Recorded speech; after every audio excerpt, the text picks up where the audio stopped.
எதிர்க்கட்சியின் பெயர் என்ன தெரியாது. இன்று இந்த அரசாங்கத்தை வீட்டுக்கு அனுப்பக்கூடிய எதிர்க்கட்சியின் பெயர் என்ன? எதிர்க்கட்சியின் தலைவர் யார்? இன்று எதிர்க்கட்சி அனைத்தும் ஒன்றிணைந்து எதிர்க்கட்சி தலைவரை தேடிக்கொண்டிருக்கின்றார்கள். அதாவது ரணசிங்க பிரேமதாச முன்னாள் ஜனாதிபதியின் மகன் என்பதற்காகவே நான் நினைக்கின்றேன் பாராளுமன்றத்திலே எதிர்க்கட்சியை பிரதிநிதித்துவம் செய்கின்றார் சஜித் பிரேமதாச. பாவம், அப்பாவி செல்ல பிள்ளை, சின்ன பிள்ளை மட்டுமல்ல செல்ல பிள்ளையும் கூட. அதனால் அந்த செல்ல பிள்ளையை செல்லா காசாக பயன்படுத்துகின்றார்கள் எதிரணியை சார்ந்தவர்கள். இன்று நான் இந்த சவாலாக விடுக்கின்றேன், எதிர்க்கட்சியின் பெயர் என்ன? சஜித் நாமல் ரணில் விக்ரமசிங்கவை உள்ளடக்கின்ற ஒருங்கிணைக்கப்பட்டிருக்கும் எதிர்க்கட்சியின் பெயர் என்ன? எதிர்க்கட்சி என்ற போர்வையில் அங்கங்கே சில ஊடக பிரச்சார ஊடக மகாநாடுகளை நடத்துகின்றார்கள், ஊடக சந்திப்புகளை நடத்துகின்றார்களே தவிர எதிர்க்கட்சியினரின் பெயர் அல்ல. சஜித் பிரேமதாச எதிர்க்கட்சி தலைவர்.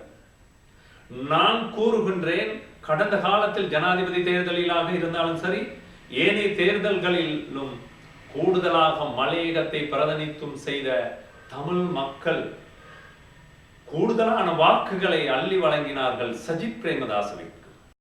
ஆனால் அவ்வாறு தமிழ் மக்களின் வாக்குகளை பெற்றுக்கொண்ட சஜித் பிரேமதாச இன்று எவ்வாறான செயல்பாட்டில் இறங்கி இருக்கின்றார்?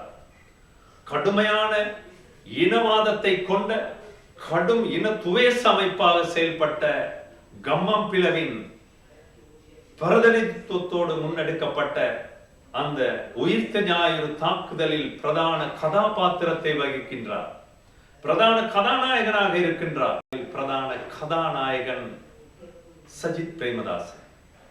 அதனால் இன்று தமிழ் மக்கள் மத்தியிலே அவருடைய செல்வாக்கு இழந்திருப்பதை நாங்கள் அவதானிக்க கூடியதாக இருக்கின்றது.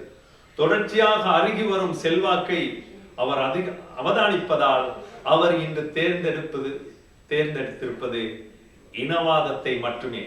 இனவாதத்தின் பிரதான தூண்களாக இருப்பது கம்மம்பில, விமல் வீரவங்ச, கோட்டாபய ராஜபக்ச. அதனை தொடர்ந்து அரசியலிலிருந்து வெளியேறுவேன் என்று கூறிய அதாவது முன்னாள் ஜனாதிபதி சிறிசேனவும் கூட. அதனால் நாம் அனைவருக்கும் தெரியும், தமிழ் மக்கள் மத்தியில் செல்வாக்கு இழந்த அடுத்த தலைவனாக தமிழ் மக்களின் வாக்குகளை பெற்று அன்று ஆட்சி அதிகாரத்தை அலங்கரிப்பதற்கு துடித்த சஜித் பிரேமதாஸ் அவர்களுக்கு தமிழ் மக்கள் எதிர்காலத்தில் நல்ல பாடத்தை புகற்றுவார்கள் என்பது அவருக்கும் தெரியும். அவ்வாறான நிலைமையில்தான் இன்று இவர்களால் முன்னெடுக்கப்படுகின்ற எதிர்க்கட்சியினரை பலப்படுத்தக்கூடிய கோஷங்கள் அனைத்தும் காலாவதியாகிவிட்டது.